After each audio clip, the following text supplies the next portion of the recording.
Assalamualaikum warahmatullahi wabarakatuh. Baik, kita akan lanjutkan ya, karena kemarin yang pretend model untuk yang prediction ya, atau continuous output gitu ya, sudah kita selesaikan ya, dimana kemarin sudah bisa memprediksi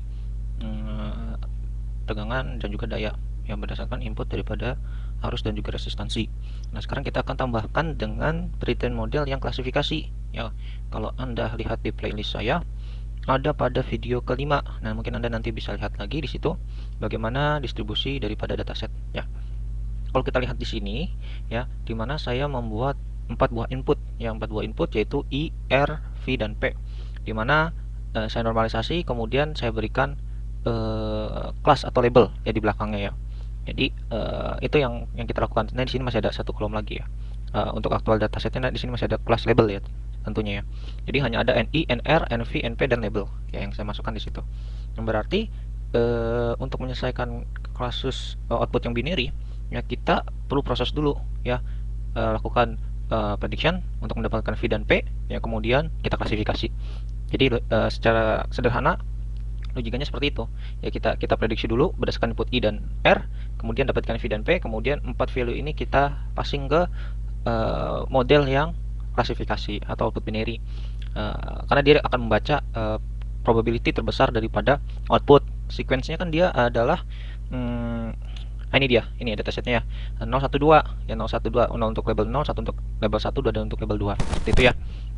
Oke, jadi setelah seperti ini maka kita dapat selesaikan ya untuk si model klasifikasinya. Nah, perlu Anda ketahui juga bahwasanya model saya ada di sini ya, public dan juga di kelas model ya. Kalau X model itu yang prediction, yang CLS itu untuk klasifikasi model, di mana isinya akan ada dua model dan start.bin ya. Pastikan Anda memiliki dua model tersebut ya. Nah, kalau untuk yang terkendala ya di local environment, saran saya gunakan saja GitHub dan juga Heroku. Jadi Anda tidak membuang waktu lama untuk instalasi segala macam ya, karena di sini tidak ada folder node modules ya, dimana semua paket yang ada di list di sini ya, yang ada di paket JSON semua diinstal kemudian akan dipasing ke folder node modules ya. Di situ semua library-nya akan dipasing ke situ oleh si Node.js. Nah, untuk melanjutkan ya, silahkan Anda buka API gitu ya, API, kemudian sebelum ke index.js ya, ini kalau index.js saya akan buka di tab yang lain. Kemudian Anda ke SDK. SDK ini hanya ada model yang prediksi. Nah, maka saya buat file baru ya, saya buat file baru dengan nama CLS model ya, model.js ya, CLS model.js, dimana ini sebenarnya kita bisa kopas gitu ya fungsinya. Kita bisa kopas daripada si model.js. Nah, ini dia ada model.js. Nah, kita kopas aja dari sini ya, kopas, tapi memang harus ada yang dirubah ya. Ya, kita paste di sini. Nah, karena outputnya daripada si klasifikasi adalah binary, berarti untuk result di sini kita tidak dinormalisasi. Artinya fungsi dinormalisasi ini bisa kita hapus ya. Dia hanya return nanti si result ini. Nah, namun kita tanda dulu ya di sini ya. Kita berikan ini dulu ya. Kita komen dulu, kemudian kita hapus saja karena kita tidak gunakan. Nah, untuk sisi input ya, di mana data ini nanti akan ada 4 variabel, berbeda dengan yang prediction. Ya, prediction hanya 2 I dan R, tapi untuk klasifikasi dia ada 4 ya, ada 4 input ya, dimana I, R dan V gitu ya. Ini adalah I, R, V, P.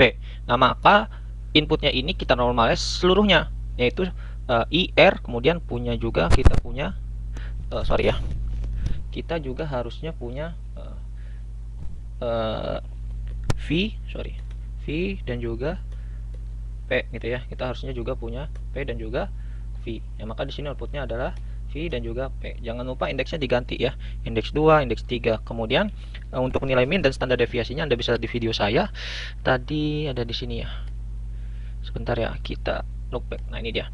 Untuk rata-ratanya adalah 650 dan 552, 650, 4792 dan 552 ya. Standar deviasinya kita lihat berdasarkan video saja. Ini dia. Kemudian ini juga ya, saya sudah catat ya. Jadi saya kopas ya. Ini sama dengan yang ada di video ya. 1215278, kemudian 10 620 56. Ya, sama ya. 10 620 56. Outputnya adalah 4 IRVP. Ya, berarti di sini nanti 4 normalis. Nah, terkait ini ya, kalau Anda lihat di video saya juga, pada bagian prediction itu kita menggunakan argumen maksimum. Ya, tujuannya untuk apa? Mencari indeks dengan probability terbesar. Nah, ini dia. Ya, setiap kali output ya dia akan mencari nilai indeks dengan argumen terbesar, yaitu NP dot argumen maksimum ya, mencari argumen dengan probability terbesar. Maka di sini kita buat saja dia fungsinya. Argmax result. Argmax ini nanti sebuah function ya. Karena kita belum buat, di atasnya kita buat di sini function Argmax ya. Kemudian di sini res. Ya, res itu nilai yang ada di sini ya. Res, kemudian kita buat functionnya. Nah, Argmax ini akan kita bandingkan ya, akan kita komparasi ya dengan berdasarkan datanya gitu ya. Jadi datanya nanti akan ada tiga array ya, array 1, array 2, array 3. Cuman manakah yang memiliki probabilitas terbesar? Maka untuk mendapatkan indeks terbesar kita gunakan dua function ini ya, argumen factory dan argumen max. Argumen factory adalah sebuah fungsi yang saya buat di sini untuk mencari indeks daripada probabilitas terbesar. Tapi argmax di sini adalah mencari nilai terbesar dari per array. Jadi daripada satuan array ada 3 array, saya akan cari nilai maksimumnya. Kemudian saya akan temukan indeks keberapa yang memiliki probabilitas terbesar. Ya, karena di sini si argumen factory-nya itu saya panggil di argmax. Ya, jadi kita akan gunakan ini untuk menentukan nilai argumen maksimum. Nah, itu ya. Ini nih tinggal kopas saja ya. Oke. Kemudian untuk memapping datanya, kita buat CLS data gitu ya. CLS data seperti ini. Array kita akan tampung ya datanya di situ ya. 3 variabel tadi ya. Kemudian kita buat iterasi ya untuk menampung daripada si CLS data ini. Sebenarnya bisa langsung juga ya. Wait, kalau argumen resnya ini dia array, berarti kita bisa anggap dia sama saja deh. Oke, kita anggap dia res saja. Nah, maka kita buat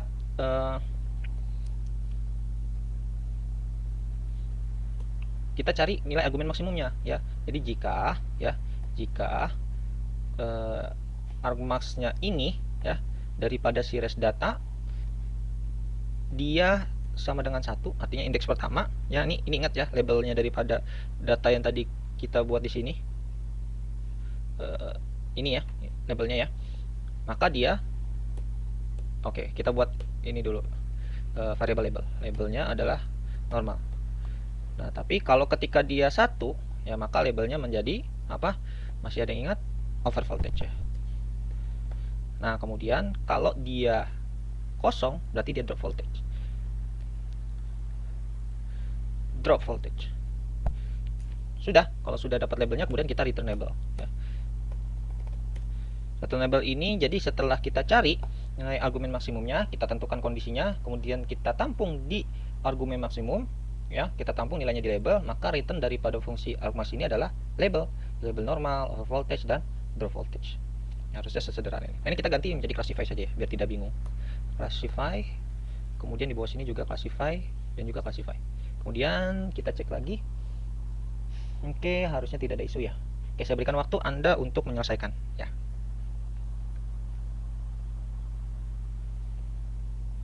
Oke, selanjutnya.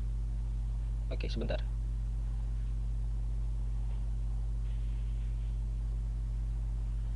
Oke, jika sudah, maka Anda dapat commit file atau membuat new file.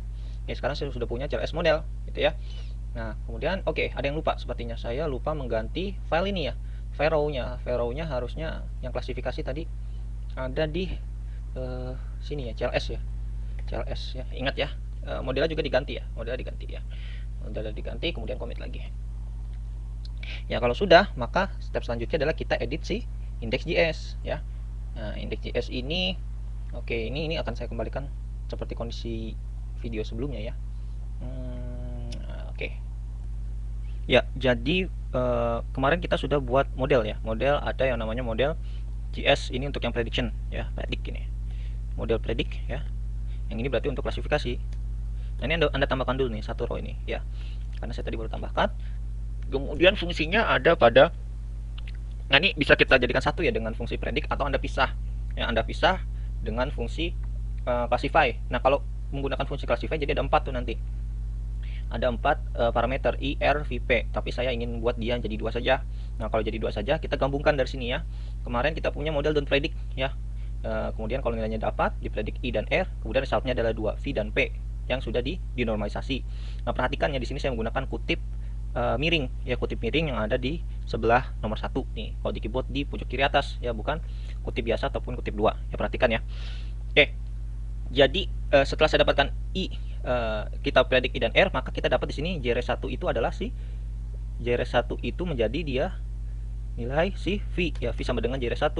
Kemudian JRS2 yang satu lagi JRS1 indeks 0 itu adalah V, JRS1 indeks 1 dia adalah P.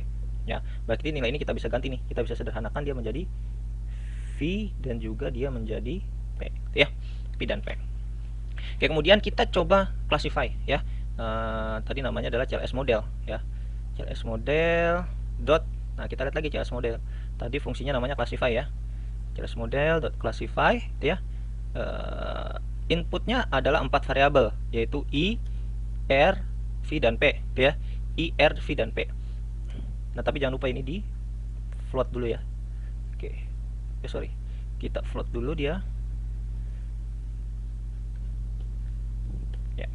IR dan P classify model.classify, kemudian then ya, then kita buat dia JRS2 ya. Ya, itu ya, sama ya. Maka resultnya haruslah dia label, yaitu normal, drop ataupun over. Nah, kalau dia sudah mendapatkan nilai JRS2, maka yang respon daripada bot ini kita kupas di dalamnya, yang menandakan dia harus mendapatkan nilai JRS2 dulu, baru kita kirim pesannya ya. Berarti pesan yang terakhir adalah yang diklasifikasi apa ya, klasifikasi tegangan, kemudian ini berarti JRS2. Oke. Nah, ini harusnya tidak ada isu ya. Jadi caranya seperti itu ya. Buat message yang predik kemarin ditambahkan ya, ada modifikasi sedikit ya, responnya menjadi seperti ini. Kemudian kita klasifikasikan dulu. Nah, untuk mendapatkan JRS2, kalau sudah dapat JRS2 baru kita lempar ke bot. Nah, seperti itu kurang lebih. Nah, kemarin ada statement oke, seperti ini ya, betul ya. Nah, kemudian Anda juga bisa menambahkan fungsi get classify ya. Ini kalau pakai URL, artinya ini kalau Anda pengen koneksikan by API ya, bisa seperti ini juga ya. Oke, saya berikan waktu Anda untuk melakukan edit ya pada index.js, silahkan.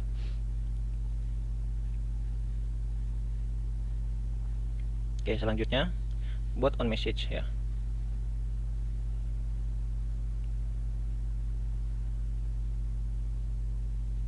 Oke, selanjutnya terakhir ya ini. Oke, kalau sudah Anda bisa commit ya. Oke, berarti sudah semua. Kemudian kita masuk ke Heroku. Nah, kemarin yang banyak kena limit gitu ya, pada Heroku adalah limit deploymentnya per jam ataupun per hari.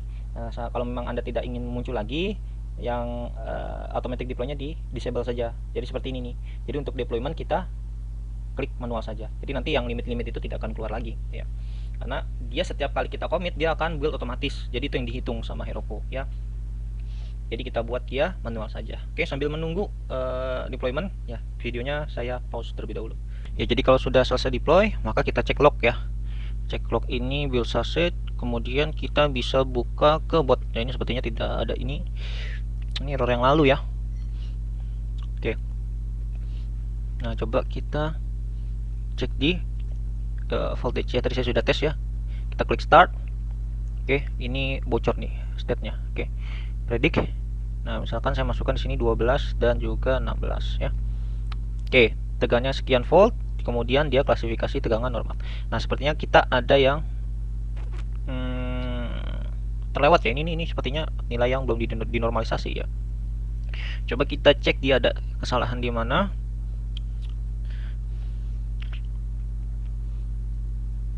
Model dari predik V itu sama dengan pas daripada JRS1, kemudian ini juga daripada JRS2. Oke.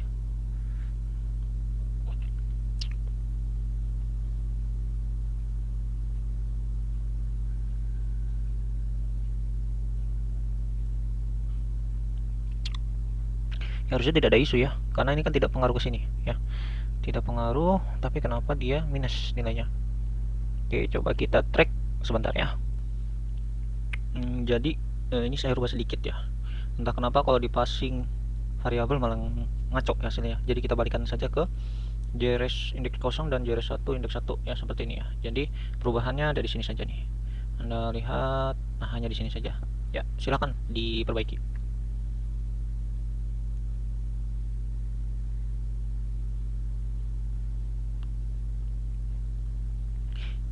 Ya, soalnya tidak mention ya. Kita ambil si classify ini, kita masukin 12 dan 16 I dan R. Ya, dia sudah keluarannya dinormalize, tapi tadi hasilnya selalu normalize nih di voltage bridge. Coba kita tes lagi, start ya. Oke, ini state-nya nyangkut ya. Ini harusnya seperti ini, kemudian 12 dan juga 16. Oke, sip, sudah keluar. Kita coba predik lagi. Oke, ada state yang nyangkut di sini ya. Oke, predik, kemudian di sini coba 10 dan juga 7. Normal. Kalau kita buat dia 8 dan juga 7. Masih normal. Kalau kita buat 5 dan juga 6, tegangan normal ya. Nah, ini juga ada kasus nih ya. Coba 8 dan juga 6. 8 dan juga 6 ya. Oke, kalau kita coba 6 kemudian 10, normal.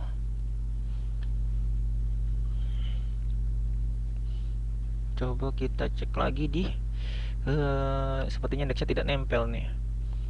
Oke, di sini ada problem nih sepertinya. If returnable, coba kita perbaiki ya bagian ini. Ya, ternyata saya harus merubah lagi fungsi argumen maksimumnya. Harus dipasing dulu ternyata ya. Sebenarnya sini harusnya sama ya. Series I itu harus sama dengan CLS data, tapi tidak mau menggunakan public variable, maka saya tambung dulu di CLS. Jadi penambahannya sebenarnya sedikit ya, editnya hanya di sini saja nih. Ya, tadi kenapa kasusnya? Kasusnya itu si argumen maksimumnya tidak mau mengeluarkan result, dia undefined. Mana ya? Mana? Pas saya log dia undefined. Nah, ini dia ya, dan undefined ya. Ketika di log dia undefined, berarti nilai yang dipasing dari sini, yang dipasing ke sini tuh nggak keluar ya. Ini dia nih, dia nggak keluar ya kalau kita langsung, tapi harusnya bisa ya. Memang agak sedikit aneh ini ya, terkait hal yang ini dan juga yang tadi ya. Ini juga agak sedikit aneh ketika dipasing variabelnya dia nggak mau keluar hasilnya sesuai ya. Kita kembalikan ke posisi awal ya. Jadi ada perubahan sedikit di bot on message ya, dimana di sini saya hanya merubah yang tadi ada V dan P ya, kita balikan jadi JRS 1 indeks 0 dan JRS 1 indeks 1 ya untuk V dan P. Begitu juga yang di bawahnya. Kemudian tadi yang di fungsi argumen maksimum. Nah, ini kalau saya ganti, nah sekarang sudah kembali nih ya normal. Kalau saya turunkan dia jadi 6 misalkan, dia drop voltage. Kalau saya naikkan dia jadi 17, over voltage. Nah, ini baru benar ya klasifikasinya. Jadi ketika kita ganti-ganti nilainya, apa yang dilakukan si pre-train model, dia mengeluarkan nilai argumen maksimum daripada ini ya. Nah, probability dengan nilai yang terbesar ya, maka dia akan keluarkan indeksnya. Indeks keberapa sih itu ya. Nah, seperti ini ya contohnya ya. Oke, Anda juga dapat melakukan pengetesan sesuai dataset di sini. Misalkan mana tadi? Yang Anda bisa cek lagi di dataset yang ada di sini ya.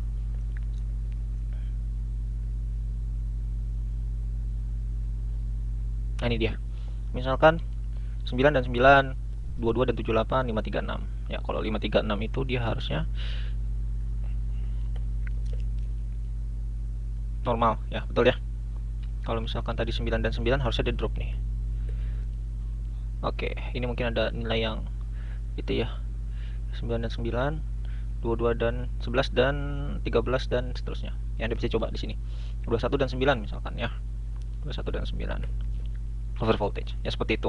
Jadi si klasifikasi model mengeluarkan argumen maksimum. Nah, ini dia nih nilainya ya. Ini nilai arraynya, kemudian indeksnya yang diambil ini, kurang lebih seperti itu ya. Jadi di sini nanti kalau kita keluarkan nilainya, predict ya, please klik start ya. Sekarang predict gitu, saya buat dia tadi 10 sama 12.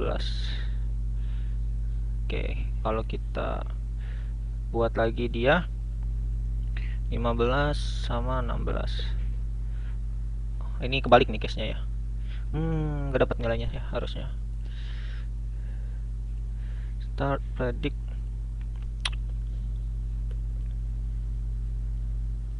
Oke, saya salah input ya, sorry ya. 15 dan 16 tuh. Itu. Ini seharusnya over voltage nih. Kayaknya salah cases di sininya. 15 dan 16 harusnya dia normal. Over voltage harusnya. Nah, di sini kenapa beda nih? 15 16 dia drop voltage. Ya kita harus cek lagi ya. Ini at least teman-teman semua sudah tahu gitu ya. Bagaimana cara kerjanya. Ini masalah nilai yang tidak terganti saja nih sebenarnya. Berarti ada permasalahan di botnya. Ada permasalahan di bot yaitu di sini. Nilai si I dan R bisa saja ini nggak keganti ya. Berarti dia maunya dibalikin lagi ya. Ini tidak mau dipasing, ini langsung masukin ke sini. Dan ini juga langsung masukin ke sini. Berarti problemnya di situ ya. Bisa jadi nanti posisi akhir dia akan seperti ini. Ini tidak mau dipasing ya di bot ini. Oke. Ya. Jadi kalau di bot ini nilainya dia nggak keganti ya. Nilai I dan R-nya itu tidak bisa menyesuaikan. Bisa jadi kita tidak define di atas ya. Maka kita buat seperti ini saja. Sepertinya lebih aman ya. Seperti ini. Sorry. Ini dia. Kemudian ini yang ini 1. Oke, sorry 1.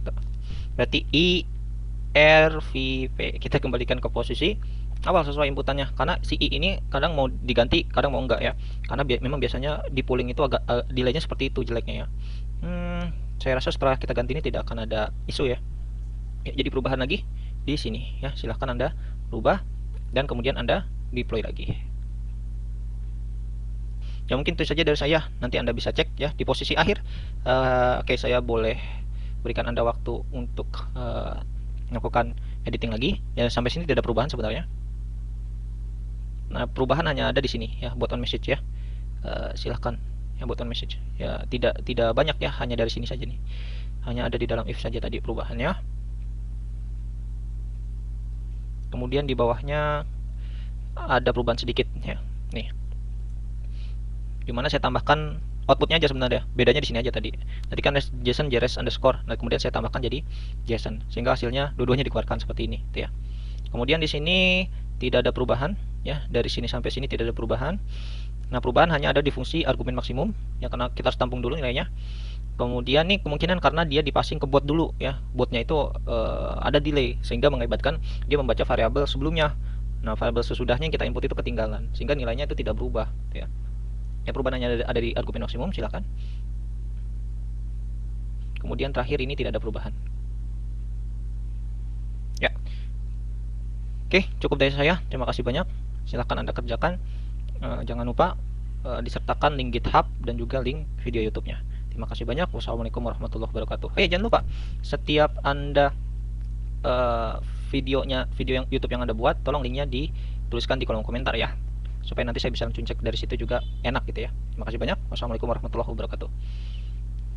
Gitu ya. Terima kasih banyak.